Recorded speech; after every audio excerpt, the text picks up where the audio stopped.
we have to create the right vibe, the energy, and everybody at the organization has to feel so privileged to be here. It's no other way.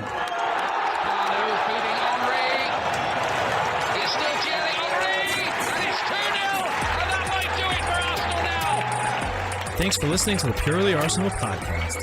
Please follow us on Twitter at Purely Arsenal FP for all the latest Arsenal podcasts. Welcome to another edition of a Purely Arsenal sit-down podcast. We are here to discuss where we're at in the summer transfer window. In this podcast, we are going to focus on what is Mikel and Edu's summer transfer strategy. James nailed it last summer, and we're going to nail it again. How are you doing, James Johnstone? Yeah, good morning, or good evening to yourself. And yeah, hopefully we can sort it out again. We can predict the window per se. We'll probably get the names wrong, but the type of player and where they are and everything else, we can nail that. And I know that Arctic Monkeys are at the Emirates at the moment, so we'll try and separate the fake tales from San Francisco to the Are You Mines? Yep. Are they able to bring that turf out, or do they leave it down? No, I think they put something over the top. Over it. Yeah, it's not like one of those ones that slides under, though, is it? We got one of the best pitches in the league, mate. Can't have that all trampled on by people. Yeah, exactly. We had groundsman working overtime again, weren't we? Yeah. So I wanted to obviously. Our groundsman was so good, he got poached by Real Madrid. We ended up having to get another one, didn't we? Yeah, we switched, didn't we? It's all embedded. It's been taught down through the generation after generation. Yes. Unbelievable stuff. Unbelievable, the carpet in it. But so we want to focus on what is Mikel and Edu's summer transfer strategy. But within that, we want to talk about some of the contracts that have been going on, some of the latest rumours on specific players. So we're going to discuss Rice. We're going to discuss Caicedo. We're going to discuss Havertz. Huge discussion on Havertz at the moment. Just feel like that is probably the biggest player topic at the moment, just because it's confused. It's kind of divided opinion. And then Lavia is the other one. Those are the four big ones that I'm seeing. I'm sure you're seeing. There's all little other murmurs, but it doesn't feel like there's any substantiated specific rumours there that we need to discuss. But first of all, huge progression from last season. If Mikel was to say it, he'd say this is going into phase 4, I think. He said there were sort of 5 phases. We don't know massively the details of them, but we can see the progression. And definitely phase 3 was a big jump for us, and maybe even for him. Maybe we moved a little bit faster than he thought we would. Getting worse than the Avengers films, all these phases, aren't they? Oh, I know, exactly. I know. It's confusing me. But what do you think, James? I mean, the standards are a lot higher now, no question, and that makes it harder. The season we won we went invincible. Look at the summer transfer window before it. Didn't do a lot, did we? Did we do a lot? I don't think we did. It was Kolo Toure in from Azek Mimosas, was it? It was Jans Lehmann in on a free, and there was 1 or 2 others in there, but it wasn't big money. People were moaning. I remember people were moaning, we're not done anything, and boom. We went. Now, I obviously, the 2 great things about that is Mikel Arteta is far, far more demanding in the transfer market than Arsene Wenger was, and I'm a big Arsene Wenger fan, but that is just a fact. And the second thing is that the football's not like it was 20 years ago. You waste one window, and look at Liverpool, for example. You waste one window, and suddenly you don't know what's happened. You've gone from almost winning the quadruple, and now you can't get in the Champions League, and that is pretty much the level it's at. It's just unbelievable. The money that's going to be going around is going to be incredible. I think we'll be up there. You got to remember there was only one team to compete with back then as well. Yeah, exactly. Yeah. Now we got 7 or 8 potentially. Yeah, half of them owned by countries too. There you go. There you go. Exactly. No, it is. It's getting harder and harder. And but Arteta is so demanding. I think he's demanding of Edu. I think he's demanding of the board. And I think for the most part, it makes the transfer window so much more fun than it used to be, where it didn't feel like an afterthought. But with Wenger, he was so much more sort of the theory of dealing with the group that he has. He'd always say things like that. He went, I've got to get more out of what I've got. If a transfer happens, it happens. If we can strengthen, we'll try to, but we're going to focus on what we've got. And because of that, a lot of the transfers happened very, very late on. And it always cost a lot of time, especially towards the latter years. It really cost us in seasons, right? We all remember the times of Ox leaving a game, playing against a team, then leaving 24 hours to go to them, and just stuff like this, And Arteta is just far more demanding. I think we're going to do our deals early. Me and you have said that. But what do you think their main strategy is in terms of our signings this season. Last year, we just had a look, and you said it was all about getting in leaders, getting in a certain age profile, getting in players that are going to improve the technical ability of the team. But now we've done that. We did all that. You were right. But now what do we do? See, I think it goes back to the conference that he did a couple of weeks back, and we've mentioned it, I think, two, maybe 3 pods ago, where he said about it being like a car, didn't he? And he went, I need the better engine. So I think we're looking at more sort of athletic type players. I think the technical base, yeah, for me, you got to be somewhat technically good if you're going to play for Arsenal, because that's just the DNA that we've had ingrained. You know, I'll go back to it. First games I started was 96, so I was just at the end, just before Wenger come along. But I don't really remember that as much. My whole main starting and through it has been Arsene Wenger. So yeah, you know, you got to be somewhat of a player to be at Arsenal. Well, I know we've had a few that you're like, how the hell have we signed it? But every manager has studs and you know, anomalies and what have you.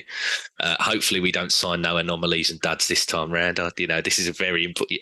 Seems every year we say this is a very important window. This is a very important window.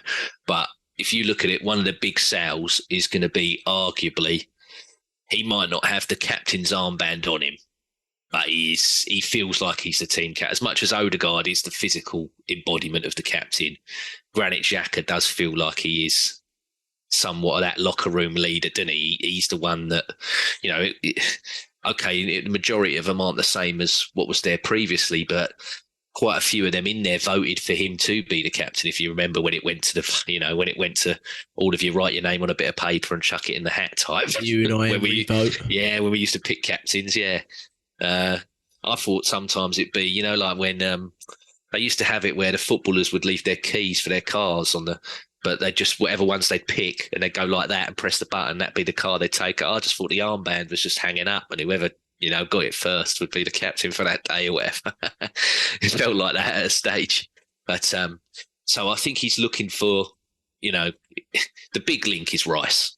I don't want to, hopefully I'm not jumping the gun here with anything you want to talk about, but I look at it and think, that guy, you've seen him at the end of that Conference League final. He had his nephews with him. He had his missus with him. I know that he's just recently had a kid last year as well. So he's very family orientated. He's a very good speaker.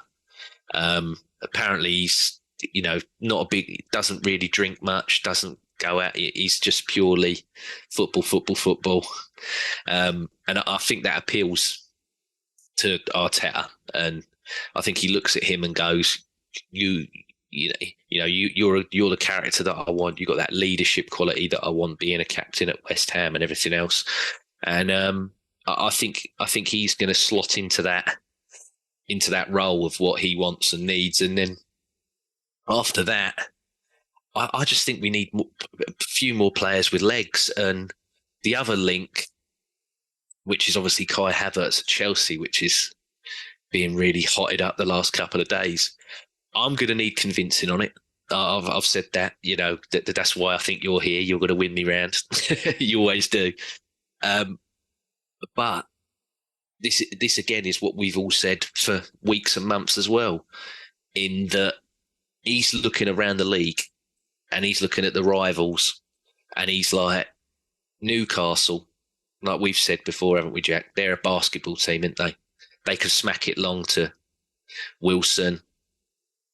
I'm trying to forget. I've forgotten who Isaac. Sorry, yeah. I was thinking, who's the other big? Yeah, they got Isaac as well. Different profiles. Yeah, there's Haaland at City that's over 6 foot plus. Liverpool got Nunes. Liverpool got Nunes that's 6 foot plus. Mm-hmm. You know, Man United, okay, they got Weghorst, who's terrible, but I'm telling you now, he'll find another one that's 6'4", 6'5", that he can hit in that. And I look probably at Havertz. From the Dutch league. Potentially, yeah. No intent of. Yeah, yeah. Or if they get the takeover, they might have to do like Newcastle. They might find one that's Qatari or something. You never know with them lot. Well, what's beautiful about that is, did you read that takeover basically can't happen before the season starts? Oh, fantastic. Yeah, that it basically, I don't know what the logistics are, but if it goes through, there's like a waiting period. It's like a 12-weeker or something. And if that's true, it came out quite a lot. I thought I shared it with you, but maybe I didn't. But I think that's quite big. That obviously they'll still have a release of funds, but to go to the mega level, I don't think it will necessarily happen. It just takes a little bit of time for that kick in gear. If it's not full ownership yet, it's not going to happen. Yeah. So I think that's a good thing, especially we're bound to be competing with them for players too. So of course, yeah. But Havertz is the one that if you wanted to hit long, or you can hold it up and bring others in a bit more so than Jesus can, from the point of view of I think Jesus is incredible at it. He's an incredibly strong player for his height and his size. Yeah. But you've got for want of a better word, you've got a presence there as a 6'4" person to play that game if you want to play that game. And I think there's been times this season where we have needed to do that. Yeah. We've been screaming for a Ollie Giroud type of regen, because now, a bit more so than when Giroud was there, we have got wingers that if you do hold it up, their output is getting better. I mean, Saka's already said, hasn't he, that the main thing that he's going to be trying to improve is his finishing and his goal output. And I'm like, well, your goal output is already not too shabby, mate, and your finishing's not too shabby. But if you're improving it even more so, just getting about 600-700 less minutes in his legs. Yeah. Well, he said he reckons he can be a 20 to 25 goal a season player. I'm like, I'd love that. I'd love that. Yeah. But just going back on what you said, I want to get into the Havertz, and I've actually got a comparison data with him right up now with Jesus, and it's really interesting. It might be the most interesting comparison matrix I've done since I realised Squawker comparison matrix existed about an hour ago. But I think you're right. I think athletic strength. I wrote down those things. I put replacing the leadership that the Xhaka lost. You mentioned that. And I think that's important.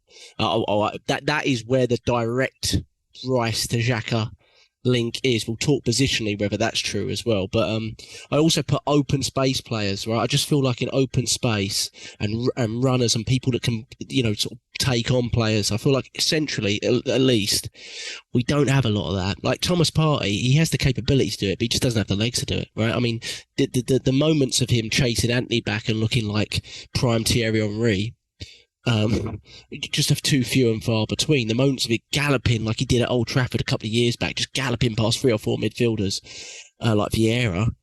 Vieira used to do that 3 or 4 times a game, and Thomas Partey will do it, and you won't see it again, and it always looks like his hamstring is going to ping when he does do it. And so I think we need open space players. I think we need players that can really cover ground quickly and repeatedly. And I think that is Declan Rice's biggest strength, I think, from what I've watched of him. I think that is his biggest strength. I think it's his engine.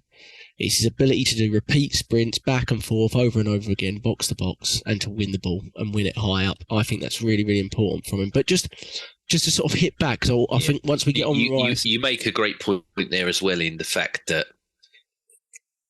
we can count on one hand how many games Granit Xhaka missed. We used to call him the marathon man. Yeah. So if you're going to replace him, you want another person that every single week...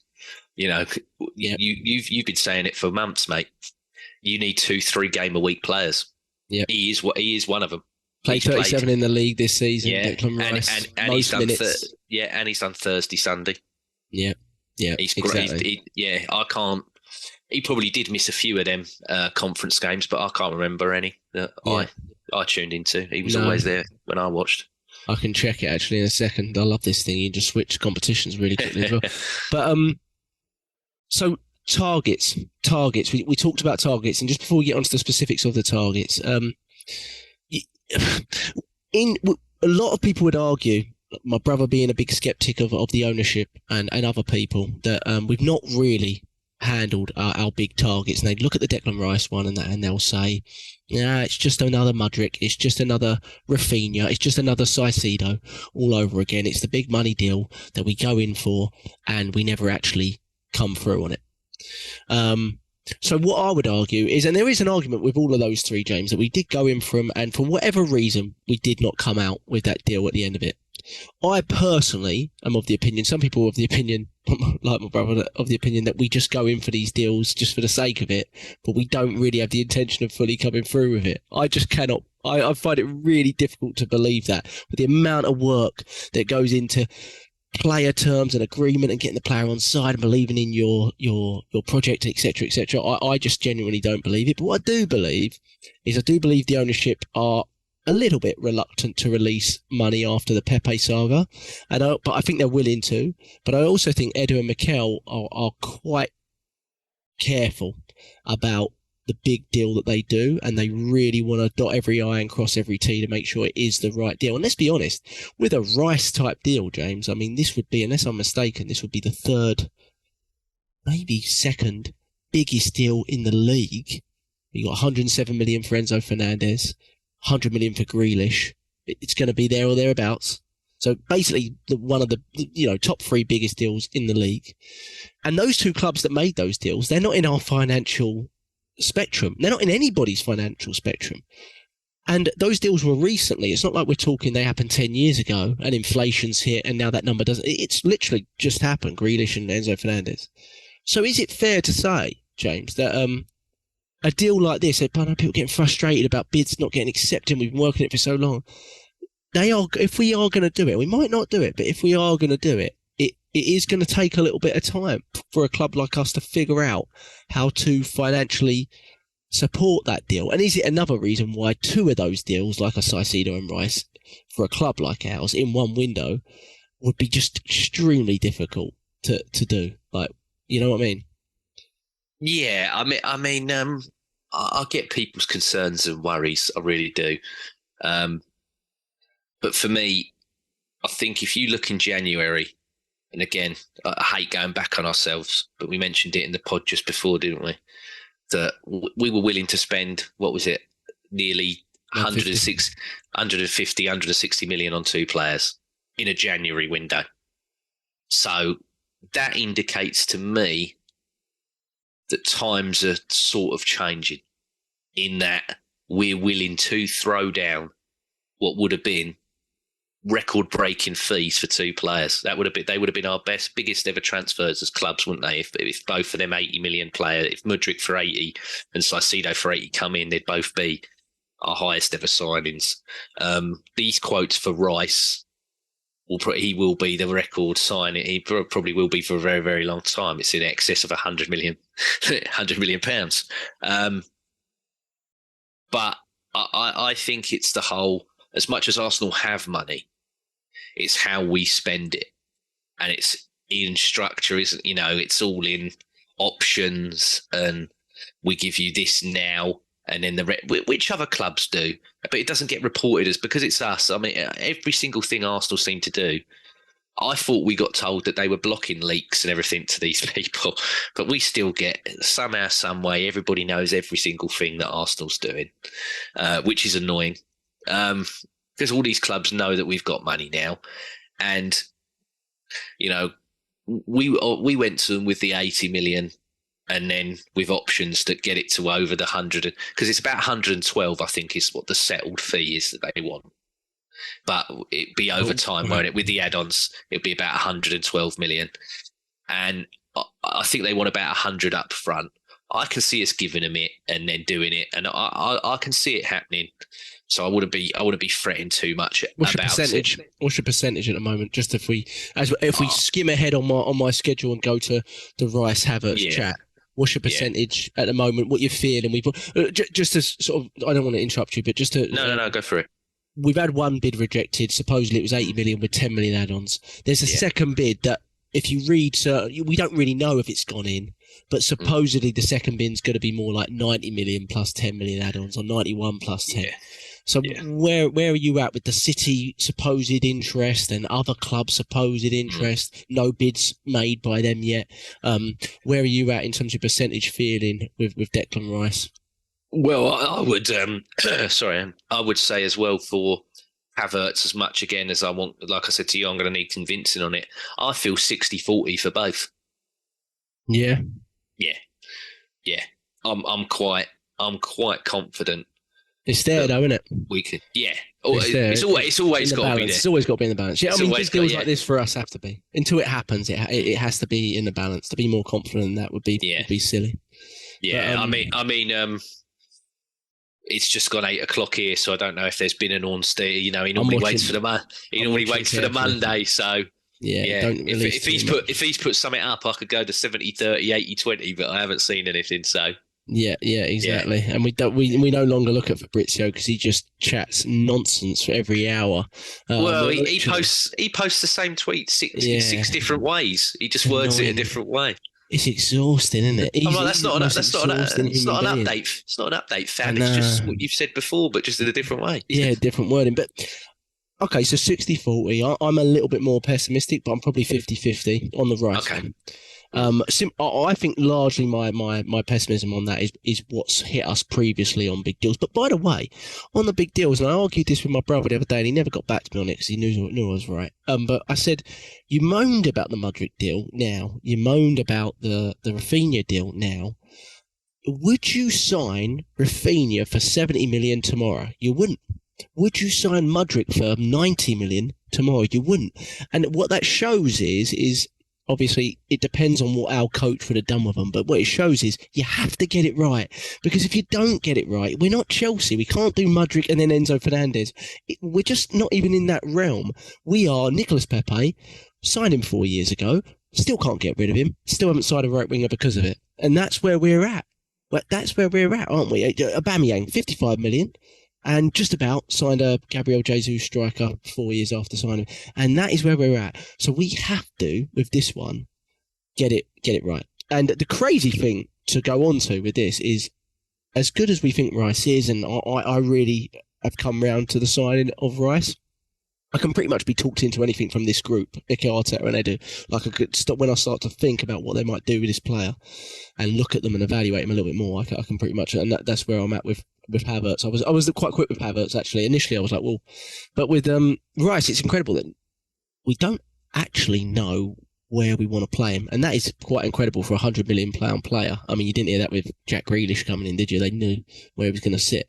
But genuinely, there is a discussion to be had whether we would play him as a deep line sort of deep line destroyer in a 6, or at a more advanced position and a direct replacement for Xhaka in the 8. Now, you believe he should be, or he will be, used at the 8. Can you explain to me like why you think that's the case? Because if we talk amongst 5 or 6 of us, we'd have different opinions on that.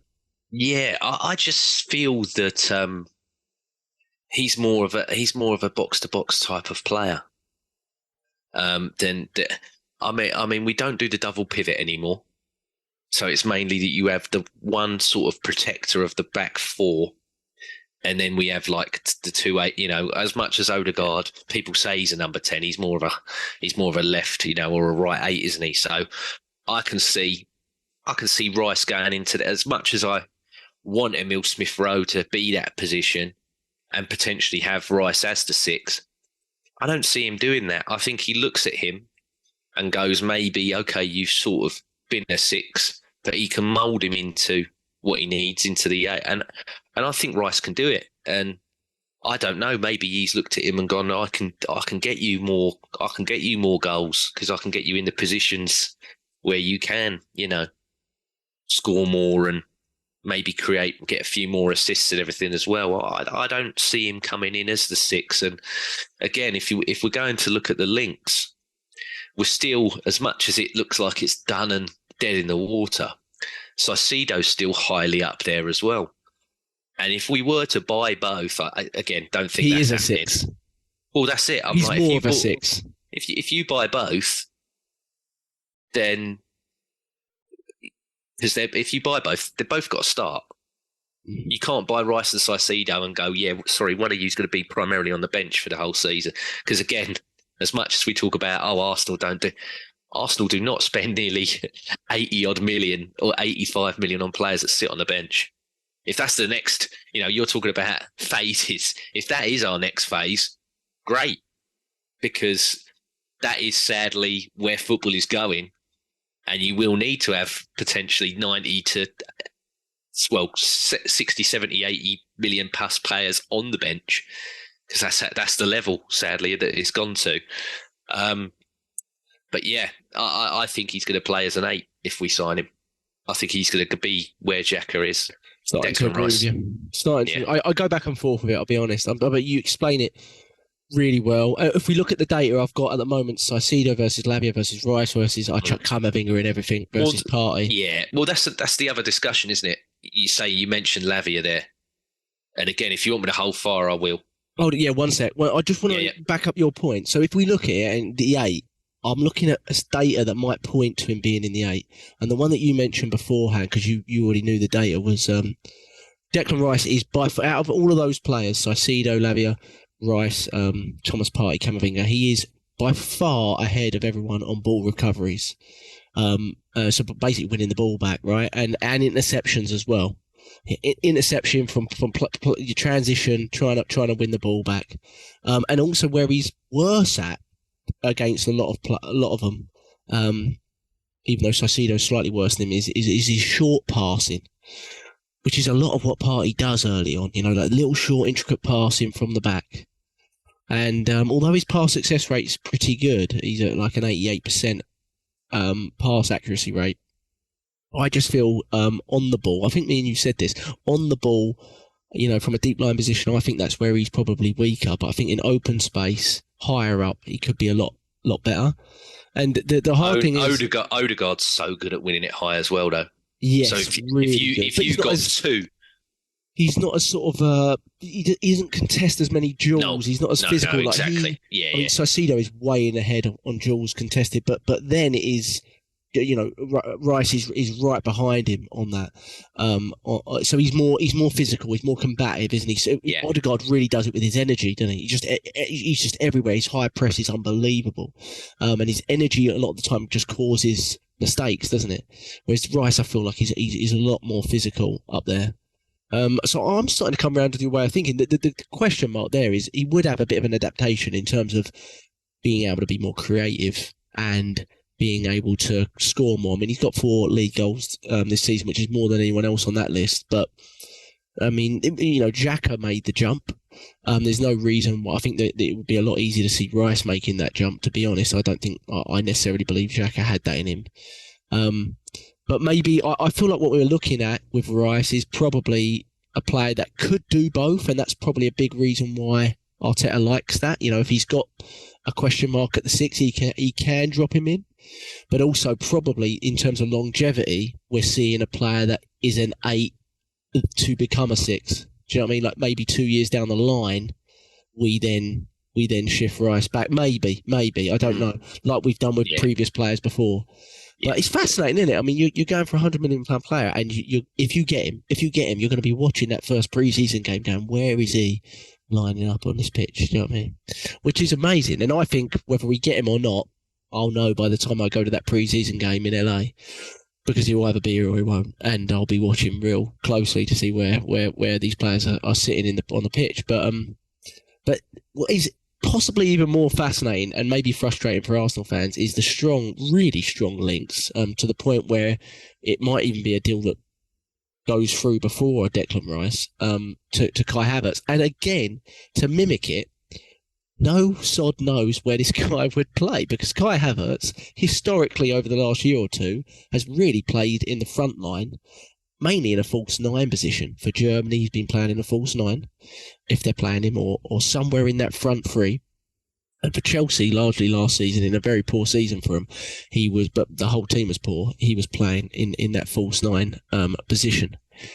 Now, we'll talk about the sort of financial a section of Kai Havertz, but in terms of the player, you are not convinced, and I want to know why, but also where do you see, if we do get Kai Havertz, where do you see Mikel Arteta, Versatility FC manager, putting him into this lineup? Yeah, so again, it's anyone that we buy from Chelsea, mate. I'm gonna have reservations about. Yeah. He'll probably win me over, but at the moment, I'm still, very much of the opinion. Really, okay. And you've mentioned, I don't want to steal your thunder. So again, if you want me to stop, I will. If he's going to claim it as your own, if he's going to be a rotational 9 option, like you've spoken about, here we go. This is huge if it is, but it's just so big. I thought Balogun was going to leave anyway. Sorry, I know that's going to upset a lot of people, especially Neil if he's listening. And then for me, I still don't see on $100,000 a week. I don't see anyone buy. I don't know who buys Eddie, mate. I don't know who takes that on. But then I'm looking at it, and I'm like, you have really got 3 somewhat different options up front, and all of them could potentially do you a job. Eddie might not do the job everybody wants him to do, but he could. There are games where someone like Eddie, if you look at. Speaking a lot about West Ham, I think it was the game straight. Was it Boxing? I don't know if it was Boxing Day. It was just after that, weren't it? First game after the World Cup. Yeah. So yeah, it was. Yeah. Then, yeah. You look at the one where he spun and finished. It's a brilliant goal. Yeah, terrific. 3-1. Yeah. Yeah. You might, that's someone who can get in the box, turn and hit the ball like that. Sort of like your poacher. The classic fox in a box type player.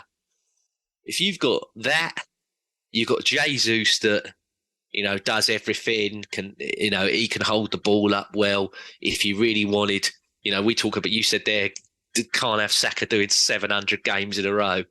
You could go to Saka, sit this one out. I'm going to put Jesus on the right.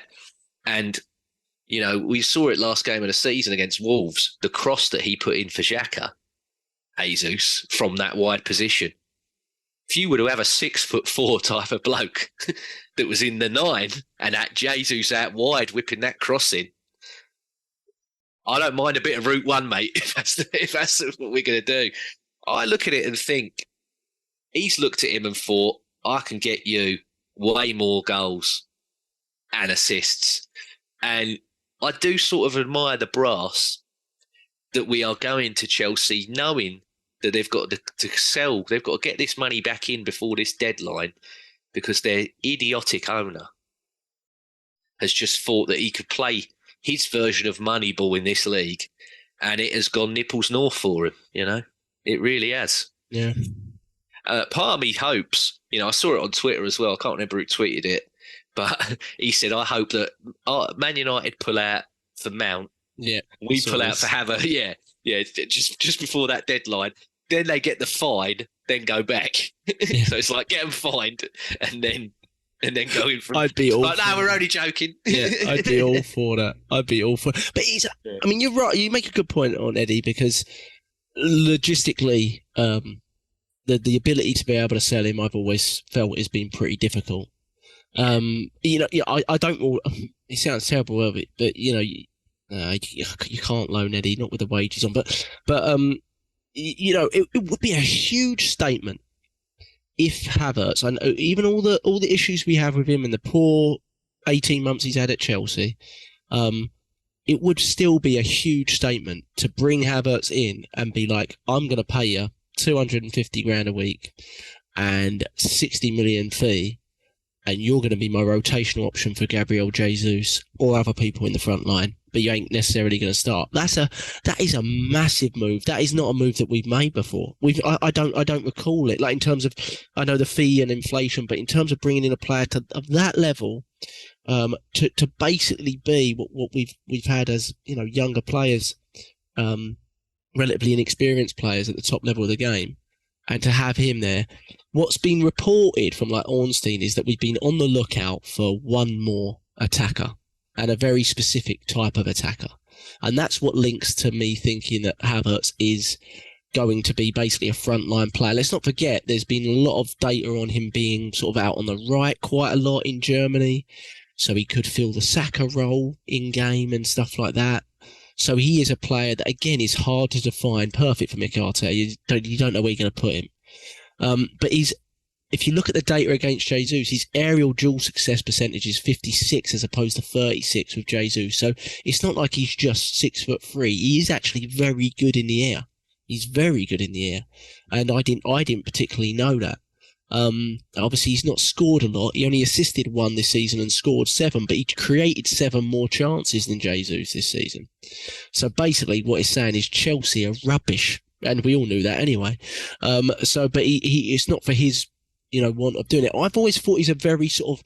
I mean, Henri compared him to Van Persie. I've seen other comparisons, sort of like Berbatov. He's very sort of. That languid type player, very good on the ball. He has ability to really hold the ball up well. What he doesn't have the ability to do, from what I've seen in the data, is to run beyond people. His take-on ability is not good, which again makes me think, when we think about the number 8 position, it doesn't feel right necessarily to me, but there is an argument, James, and I think it's a fair argument to say that if you're going to be giving that money out, and the reported fees are somewhere around 55 to 60 million and 250 grand a week, you're not giving that out to someone that isn't starting.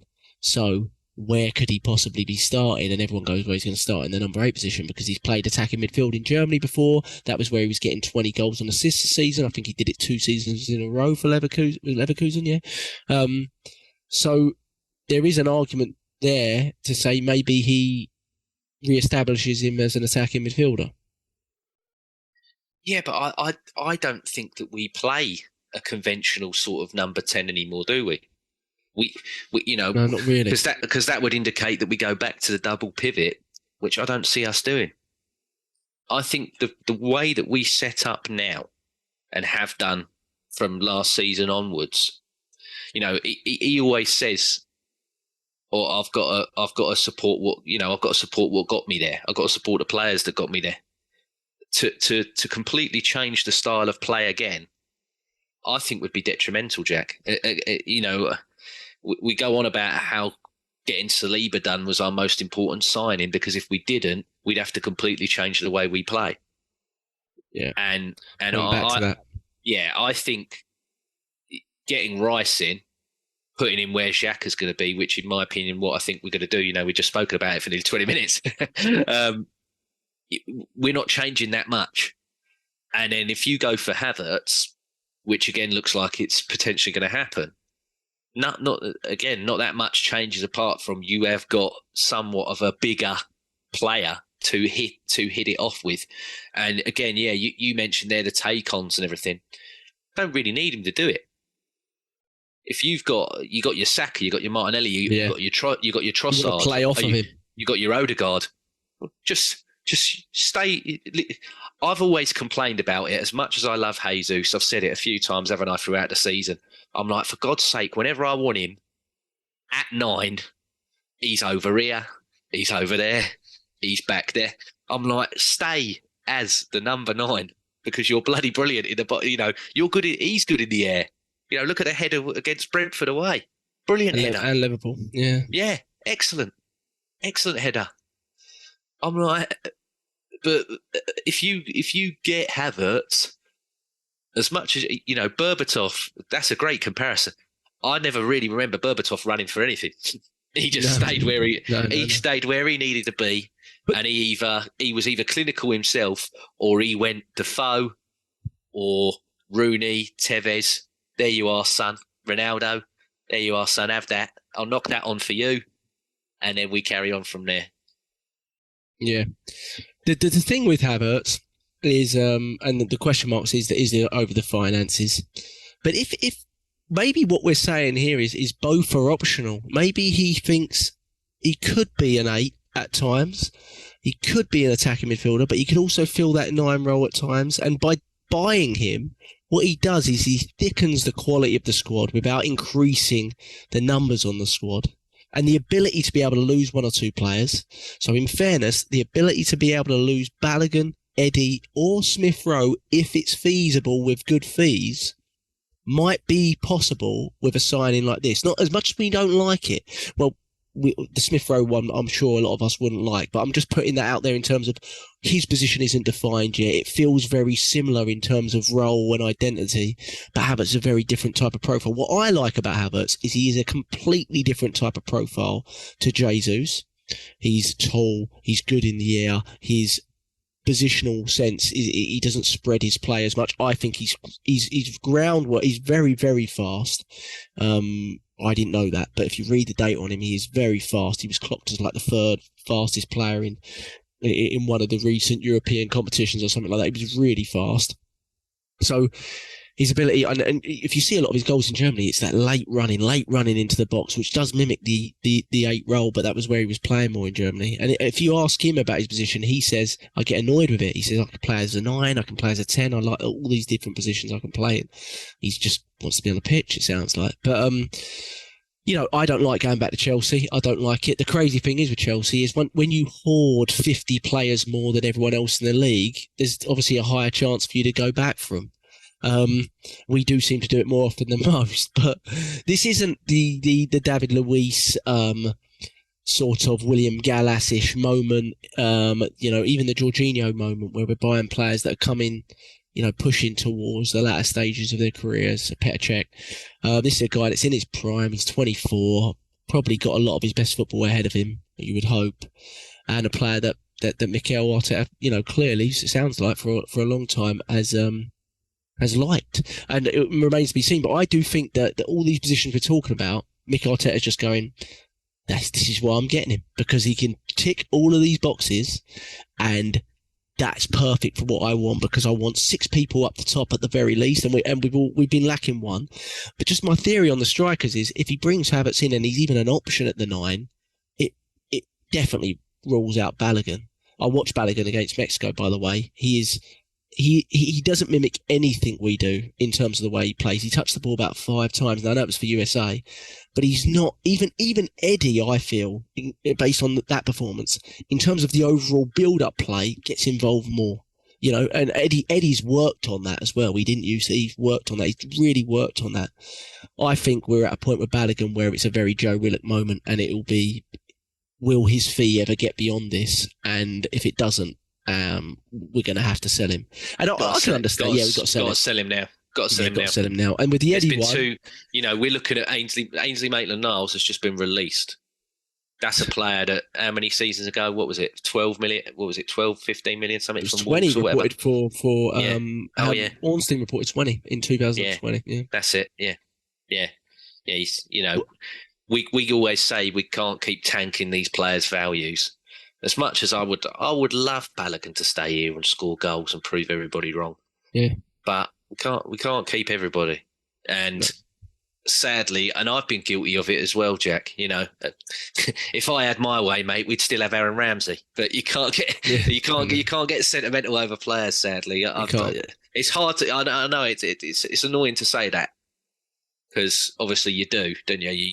You build in your head these opinions on certain players and what they are and what they can be. But yeah, if you are to sell him, you have to sell him now, because his stock is so high. If we kept him and he barely played, it's not fair to the lad either, really. Like you've mentioned, we ain't stockpiling 50 players. That's not what we do. No, and we have to be more ruthless with our academy products. And I think Arteta has to learn from the Niles incident, and maybe even the Eddie incident, James, where, some people say we saved us money, but here we are 12 months later and we're talking about getting in a different striker and a guy on 100k a week. Maybe at times where the bids come in for players that aren't in your first team, maybe you have to just decide to take it. You mentioned that as well. You got a lot of people, as much as they're happy that Nelson have stayed, they've also gone, him on 100 grand a week's a bit, that's someone that only played 171 minutes, and you're giving him 100 grand a week. I don't love it. Well, I'm like, you got to trust him more. You got I want to see him playing more than 100. If he's signed, I think he has signed, hasn't he? Pretty much. It's just not been announced. It's just not been announced. But I'm like, he's got to play more than 171 minutes next season, which hopefully is what we do. I mean, we keep going on about how he mimics the Man City. obviously we haven't got that level of players, but, you know, when they have the Champions League, they have a Mahrez on the bet. Mahrez will start the next league game, or what, don't they? And Foden comes in for that one. Yeah. That's the kind of thing I want to see. If you've got Saka playing, I don't know, we're pot 2, aren't we? So say we've got pot 1, I think. Who's Bayern, Barca. Say we got a Bayern, a Barca, or a Napoli, someone like that. You're playing Saka on the Tuesday or the Wednesday, and then you go, right, that Sunday, whoever we've got, I'll put Trossard in for that one. Yeah, and can you do that with a Nelson? Are we going to do that? Yeah, exactly. He's not been proven yet to do that, and he's not done that for any club. Yeah, Nelson. Can I take Jesus out for that one and put Havertz up top or Eddie up top? You know, again, the main qualms that I've had with Mikel Arteta as a manager is substitutions and, again, that squad management. You know, that lack of rotation, because he's so much of this. And for me, he does run him into the ground. Yeah. He does run him into the ground. And again, we're talking about another link there to, obviously, Lavia. I don't think he'll start at 6, and he's made mention of it, he's getting tired of Thomas Partey towards the end of the year breaking down. You know, he crumbles at the crunch of every season. And athletically, he looks terrible. And he's another one as well where in big games now, some of the teams have sussed him out. And,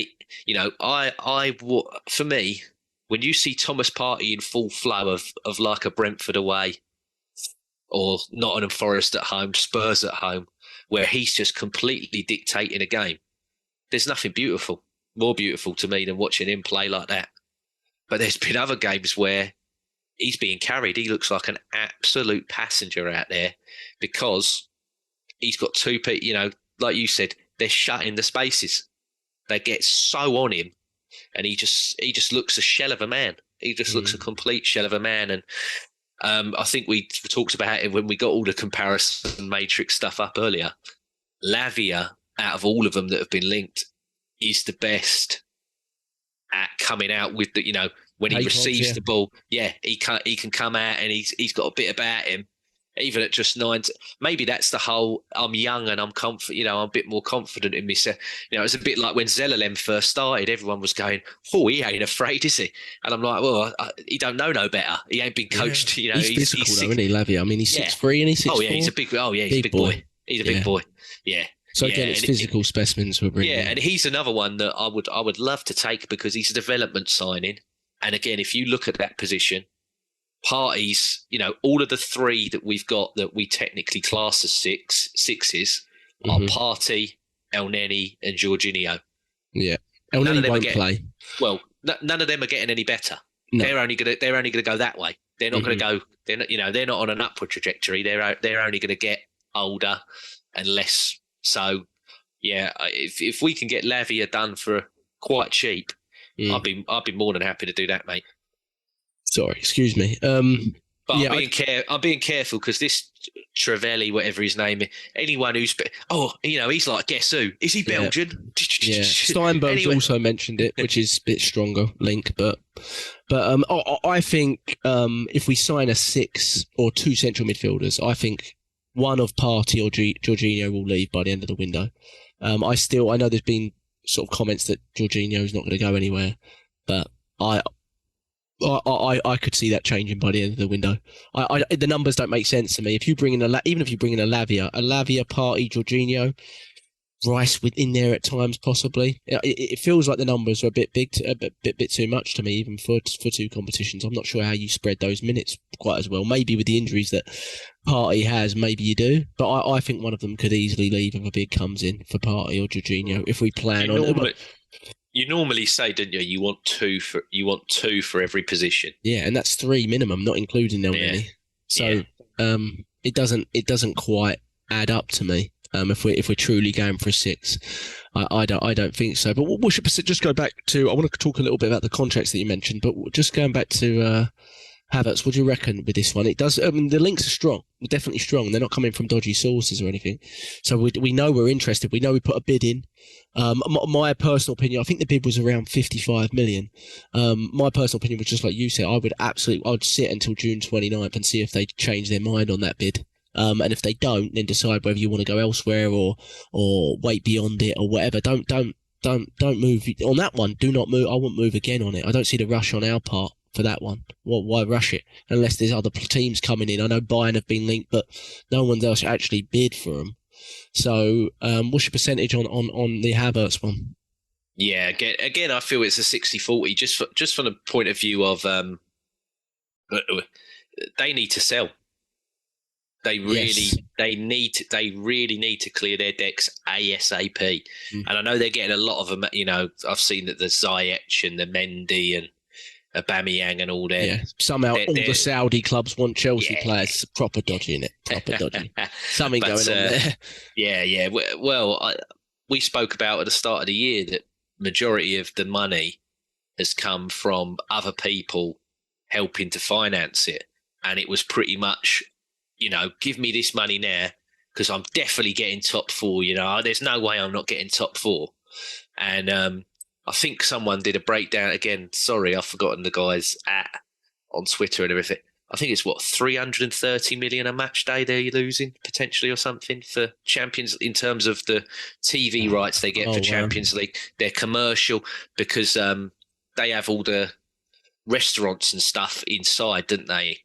And I think they got like 2 or 3 restaurants inside the ground or something. So they lose all that potential revenue and everything out. Yeah, so not getting any Europe at all is completely it's fantastic. Bugger them even more, I'll say. Yeah, fantastic. But I think we've got a lot of power in that discussion until obviously if Bayern really are interested, then maybe you go, speed this up. But I would say we've got the control in that. From the point of view of you're desperate. Yeah. I agree. You are desperate. I like the link. I know Chelsea did it, but if I just evaluate the player and we think about all those things that we just mentioned in terms of positionally and where he might fit in, I like the link. It's very Arteta. You can definitely say whether you like it or not. It's very Arteta. It would be nice to get one from Chelsea that's somewhat in his prime. You know, I always thought Lassana Diarra was a good player. He just didn't fit. We just didn't play him. He didn't want to hold for a little bit, did he? Exactly. So, it'd be nice to get one that ain't somewhat over the hill. Jorginho's won me round, so hopefully Havertz can win me round as well. Yeah, exactly. Let's see. I agree with you on that one. I'm probably a little bit more 60-40 on that one, but the price has to be right, it seems, for fans not to be absolutely going mental about it because it's just not a signing. But, it's one of them, Jack. If he comes in and if he comes off the bench for Jesus and bangs in a goal against Nottingham Forest, I don't care how much he costs. I couldn't give a crap. Again, not my money. Yeah. I don't understand that. Too many people get so territorial over how much we spend. I'm like, not my money. I couldn't care less. No, exactly. It does throw up the argument of where because it is a deal. If we're doing that deal that we probably didn't expect in terms of positionally. If he is going into the forward line, we didn't expect to be spending 55-60 million positionally on a forward line if we're saying he's not the 8. So then it does throw up the deal of how much are we truly going to spend here, and it makes sense when you look back at the 6. So what's come out recently about Caicedo, who I had the opinion of January that he might still be our number 1 choice. I'm starting to understand why he isn't though, because it's coming out, the more stuff that's coming out, it feels, we said it felt very much a few weeks ago that it felt very much like Caicedo for some reason was going to end up at Chelsea. And it feels like Brighton are very kind of trying to ensure that happens. They're not giving them a free pass on it, but it feels like, the Colwill deal, that even sounds like they may be interested in Conor Gallagher. And they want to do the deal there, but even I think it's Tony Bloom who's their sort of technical director over there. he came out recently and said 80 million. No, I think he's worth 120 million. So it feels like their money for Caicedo is going to mimic the Rice deal. They're kind of maybe waiting to see what Rice actually does go for, so they can go, yeah, we're right there with him. And I do think, while I think Caicedo edges it for me as a player, and for you, I do think there is something to be said for having an English player in the spine of your team that is a top-level English player. And I do think that. I always think English players are overpriced. If I look at Declan Rice just as a footballer, even in this market, I'm thinking 60 million, 65 million. But if you get him, like all of our best team, James, have had an English player in the spine of it. 98, back four was all English, wasn't it? They had David Platt and Parlour in the centre of the park. 2002, Parlour was there again, Sol Campbell, and so on, right? So you just have, I know we got Saka, I know we got White, but in terms of the spine of the team, that sort of leadership, I think there is a price that comes with that. So if they were going for the same price, I think we're getting a better deal. In addition, there just feels like Brighton want to keep Chelsea in the mix here because they've got something they want. And what really surprises me about this is Brighton should absolutely hate Chelsea. They got, I know they ended up better for it, but they literally took their whole coaching staff and their left back mid-season only to sack them like 6 months later. Like, it could have ruined their whole season. They were lucky and clever to get a better manager in, but they should absolutely hate Chelsea. So I hope they rinse them. And what's your feeling on it, James? Because I think he's fantastic, Caicedo, but there is something to be said for if the deal's not right and it's agents and club and da-da-da, and it's just too difficult and they want bidding wars and stuff like that, you're probably better off getting out early the way we work, aren't you? Yeah, 100%. And you never know, mate. Chelsea bugger up this time next year. Might be getting him on the cheap. Wait a year and see what happens. Yeah, exactly. Because they are, as a structure, they are a bloody mess. Well, they've just signed a striker. Yeah. Who looks good, but he's a young striker. Which they did in January. They signed a guy called Fofana for about 10, 12 million. They've got Broha. They also want to try a big striker. I would not be surprised to see him going in for an Osherman later in the window or something like that. I mean, they're going to spend huge money. Right. Yeah. They've only got one competition, James. So, again, there's no strategy here. It doesn't make any sense. They're just hoarding players for the sake of hoarding them. They often will go out on loan or sit there and moan and complain. They haven't got a clue what they're doing. They're just following other people's leads and just making it stick. And Pochettino so far doesn't look like he's changed any of that, which is fine. But I really like Caicedo. But the more I'm hearing and read about this deal, the more I'm like, yeah, you know what? I don't think it was ever going to happen for us anyway. This deal, they were going to try to milk us to the nth degree. What I don't get is why there's such interest in Chelsea's Deadwood after a 12th place finish when, in my eyes, you know, Brighton should be equally looking at us and going, I love Balogun, I love Smith Rowe, etc. And I find that a bit odd, I have to say that. And we just going back to the contract stuff and the Mikel and Edu, the one summer strategy has to be for them is they have to get better at sales. I think it's pretty much at this point unforgivable not to get a decent fee for Tierney and Balogun. I don't really see any way around that. I think I've forgiven a lot of sale issues and blamed it on previous management and boards, and it's not their players. I don't think there's any excuse for not getting a collective sort of 60 to 70 million for Balogun and Tierney, and I think we're being pretty modest with that. And they have to be able to do that. They might not be able to do it for all the players, but those two players, there has to be a market for them, doesn't there? 100%. Yeah. They're both still in contract.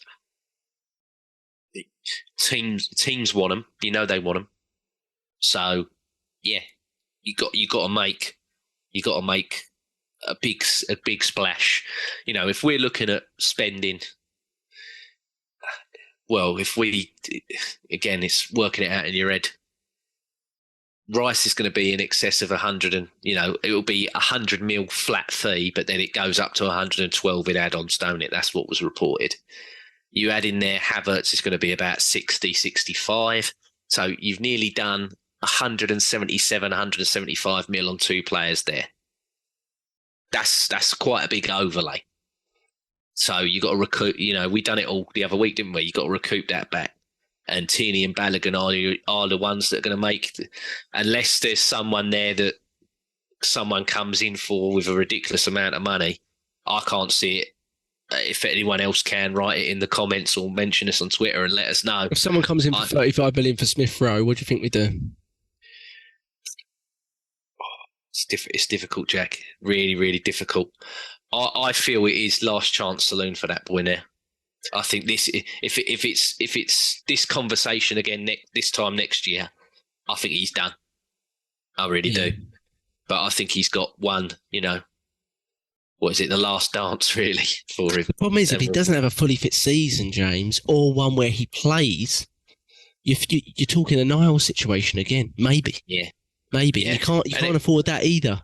So I know we said we're going to keep him, but Jack, this is the difficulty is if we're looking at it really, and this pains me to say it, if Rice is going to be your 8, where's he playing?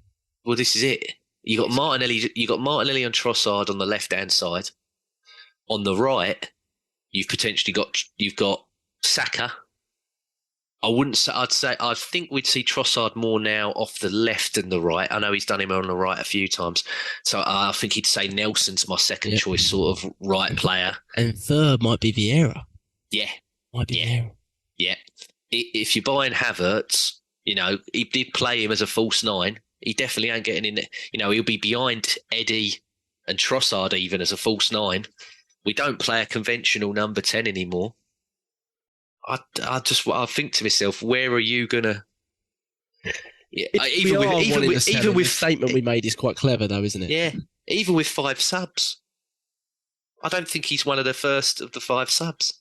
No, well, he's not. He's not shown to be. If he has a storm in I'll be watching the under-21s just to see what he does. Oh yeah. But if there's a storm in under-21s and he comes back to pre-season looking really sharp and I like him. I like him a lot as a player. But of course, in the end, the manager has to believe in him. He was our second top scorer 2 years ago. Yeah, but crazily enough, he wasn't starting. No. Which shows but goes back to the faith of the manager again. Mm-hmm. Scoring every week, James. He's on the bench. Yeah. Do you know what I mean? So it's not like something's just cropped up. There's been this sort of feeling for a while, and I think actions speak louder than words here. So even though we've said he's staying, I think maybe that's just a bit of strategy there. Yeah, I mean, a lot of people have said that it's very reminiscent of when Martinelli was injured and he kept a hold of him, and then the pre-season and then onwards. But for me, as much as I'm like, I still think he's a player, and he probably will bang if he gets the chance to do it. I don't know. I just don't know where he's going to... I thought to myself weeks ago that he'll be that left 8. Yeah. And that'll be set there. We were talking about it, weren't we? But now, I'm like, no, I really do believe that if Rice is coming in, that is his position. Yeah. That is going to be him. And you make a great point. You make a great point there, like what you said earlier about we've always had that English spine and the leadership and everything else. You need someone that understands the gravitas of these certain games. Mm-hmm. Over here when we lost to Forest, Adams said, you need people that feel it more, that get into them a bit more. Really, say to them, you got to do better here, lads. We had the league there. And you've slipped it. You've let it go. Even when we had Vieira and Gilberto in midfield, there was times where Ray Parlour in big games would just, away at Old Trafford, FA Cup final, would just show up. Look at the other teams. Look at Liverpool and Jordan Henderson, and you're going, well, he's not one of the best footballers in there. He shouldn't be playing, but he has something about him that you almost have to put him in the team. Even Man City right now, John Stone's rolling into midfield, looking like. Flipping, it's just you need a little bit of that. You need a little bit of players that have come up through the ranks, all the way through the leagues, all the hardship, of playing at different grounds, at different moments of weather, the ground. There's just something about it. You need a little bit of that. You do English mentality in there to do it, and doesn't necessarily always come down to a technical thing. it's a character based thing. It's about not that you can't get that from foreign players, but just notoriously you always have one or two English players that flow through the centre of a really successful team, and we need that. And we've got an English core there. And, you posted a picture yesterday, didn't you? Agent Saka and everything. And I've seen it when he arrived the other day. They've got the photo of Ramsdale and him shaking hands as well straight away, didn't they? They was quick on that one. Bait the Arsenal fans so they retweet, like it, Good old stuff there from the FA. It's not over the top either, like Liverpool and Bellingham videoing themselves and all this sort of stuff. God, that was cringeworthy, wasn't it? Yeah. That was cringeworthy. So this is just like, we're close, we're mates, and you're on your way. Yeah, but he knows quite a good lot of them already. So that's that's good. That's good. I think if I do believe he's going to get done, and when he does, I think he's going to be integral for the group. I can see him, a lot of Arsenal fans next season. I can see us come on here after games going, oh, bloody hell, mate. Look how good Rice is for it. Look, I can see us really bigging him up in terms of, how when we said it this year, someone else would score, but in the background, Saliba was just doing something, it was always, watch Saliba. He'll be one of them. He'll be one of them in the celebrations or what have you. He'll be doing something, mate. Yeah, let's hope it gets done. But the last link I just saw from Fabrizio was West Ham are making their first move for Paulinho from Fulham. So they're moving. This is what I think as well. I'm like, they're already spending the money. Yeah. So don't give me this Man City and Yeah. Well, let's see. I mean, there's going to be twists and turns, but this week could be crucial. I think. For me, mate, Man City's interest in Rice is like my interest in Salma Hayek. Yeah, it's great, but it ain't happening. Do you know what I mean? Yeah. Well, the weird thing there, though. I thought you were going to talk me into how I was going to win Salma Hayek over there. Sorry, mate. I got excited. Well, you never know these days. Dusk till dawn days. I hear you.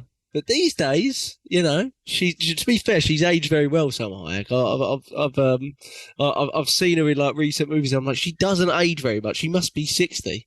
And she doesn't she's aging very well, very badly. She's aging pretty well, but the weird thing is with City and Rice, if we see what they see as an 8, and they're losing Gundogan, and that's some of what the links are saying. They're waiting for Gundogan, and then they're going to move, but they've already moved on Kovacic, who's not a 6. So again, it's hard to buy into it. And if you're bringing Rice in and you're convincing him he's starting ahead of a Rodri, or it doesn't feel quite there. But again, I wouldn't be surprised if I saw a bid coming in from him over the next 24, 40 hours, just to sort of throw it up there and let's see. Just to make me look a tit as well. Yeah, great. Yeah, exactly. Well, we'll predict before we go. Completely nullifies this podcast in one bid. Yeah. We'll delete it.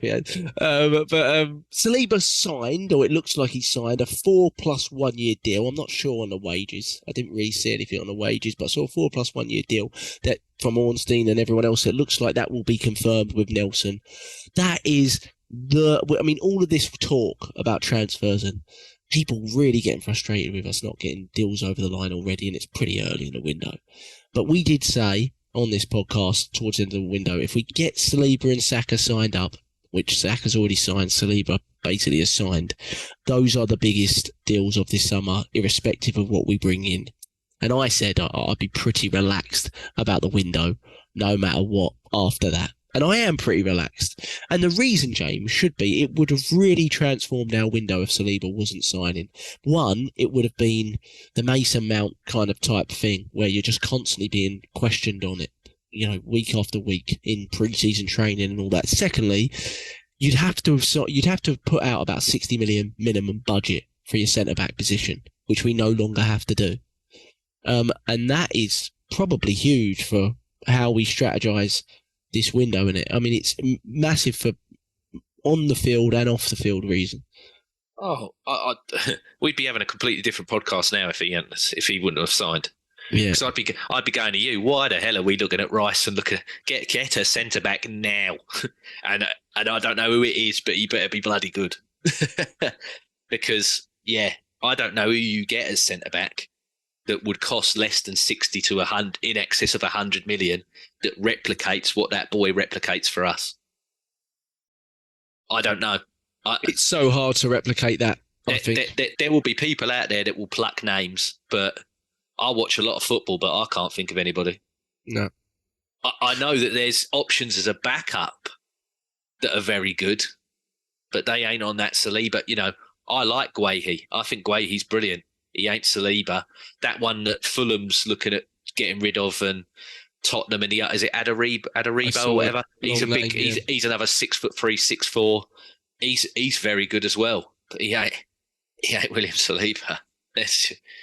Yeah.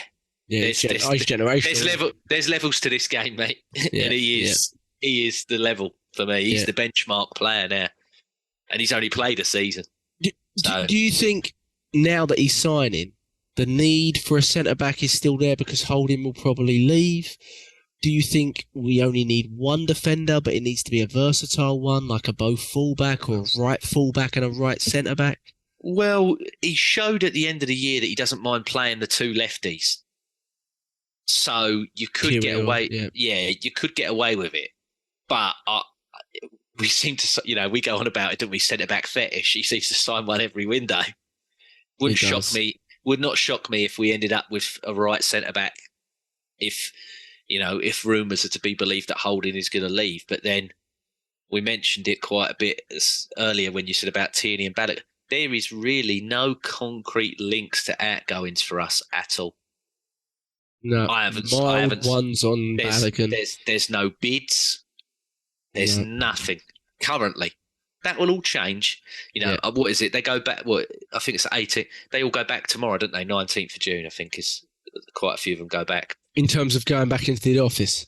Yeah, and I think some of them go back for if they're not on internationals. The ones that aren't internationals. Wow. I think so. Yeah, I think, or it could be when they either go back. I know Monday the team collectively, the first sort of day of pre-season is around July 1st.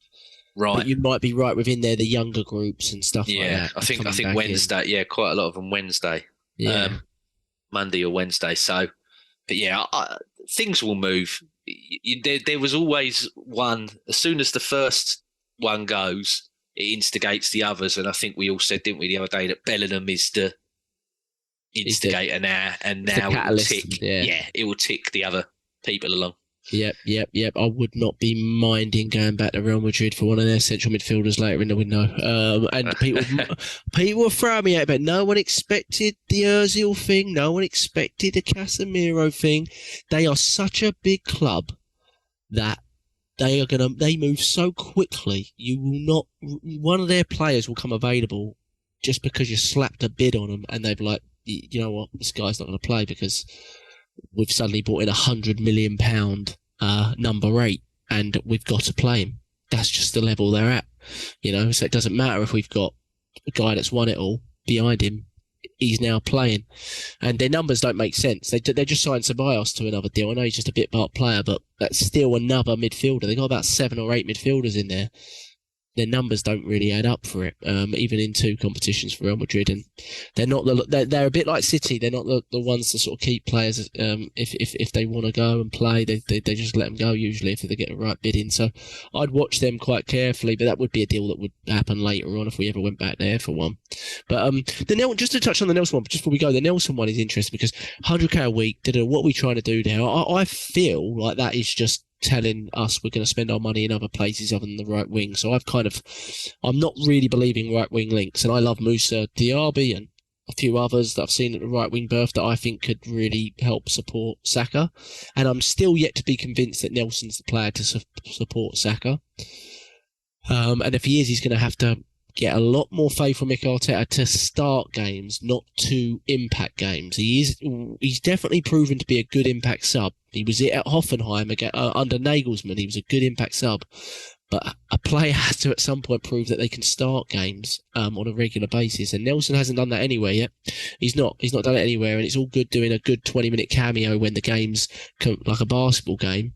But can you do it from minute 1 to minute 90. There's a big difference there. And again, it doesn't really. He loves inverted wingers, so Nelson wouldn't be that on the right. It just throws me a little bit. I'm not certain about what we're doing there, but I feel like if I was, it's a financial reason to not have to address the right wing and go big elsewhere, quite possibly. And the Havertz one again could play into it because he does filter out to the right sometimes in teams. He has before, so that's quite interesting. But okay, just before we go, we've done most of the stuff that I wanted to talk about. We're back pre-season July 1st, Nuremberg July 13th. Last season we had all of our summer deals. Saliba returns, Zinchenko, Jesus done by about July 20th. That was all the deals, by the way, not just one or two. That was Vieira, Zinchenko, Jesus, Saliba returning, one or two others. It was basically it. So what do you think happens in the next week or so before we chat again as we get towards the start of July? I feel like this week we could see a signing just because, logistically. Yeah. No, I agree with you.